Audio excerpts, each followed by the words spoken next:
Bonjour et bienvenue à la prochaine vidéo. Donc ici, c'est moi ici.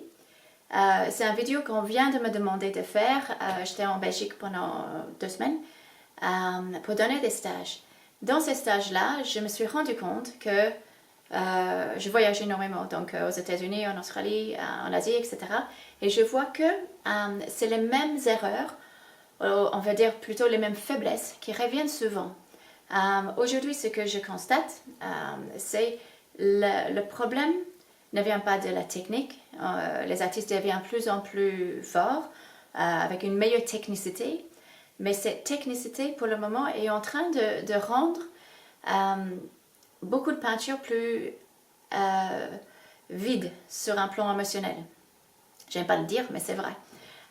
Donc cette technicité, je suis d'accord, est très importante. Par contre, une peinture, pour moi, ça c'est ma vie personnelle, devrait offrir plus qu'une simple image. Donc dans ce cas-là, moi j'essaie de mettre dans mes peintures une atmosphère, une émotion ou un message que le spectateur va ressentir. Et avec leur propre expérience, le vit de la manière. Okay?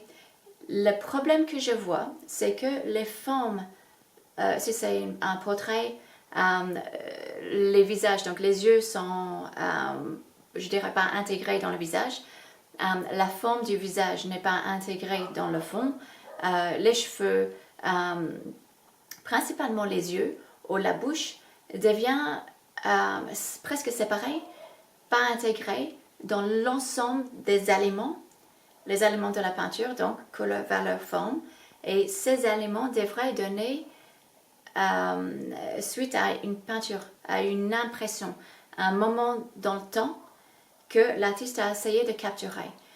Mais quand on focalise sur l'œil et on fait un œil parfait, on focalise sur le nez et on fait un nez parfait, on fait la bouche, on fait la bouche parfaite, on montre que la technicité est là, on sait dessiner, on sait peindre, on comprend les volumes, on comprend à la limite le contexte et les distances entre les éléments.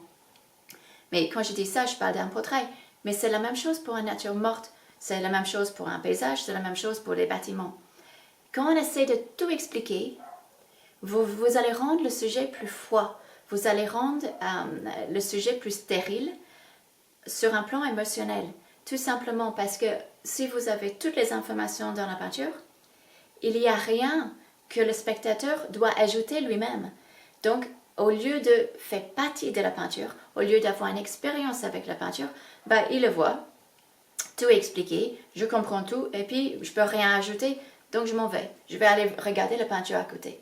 Donc, dans la vidéo que je fais aujourd'hui, c'est une vidéo qui explique comment associer les formes, comment après faire une structure de la peinture, qui est simple, c'est juste une petite vidéo de quelques minutes, juste pour vous donner une petite impression.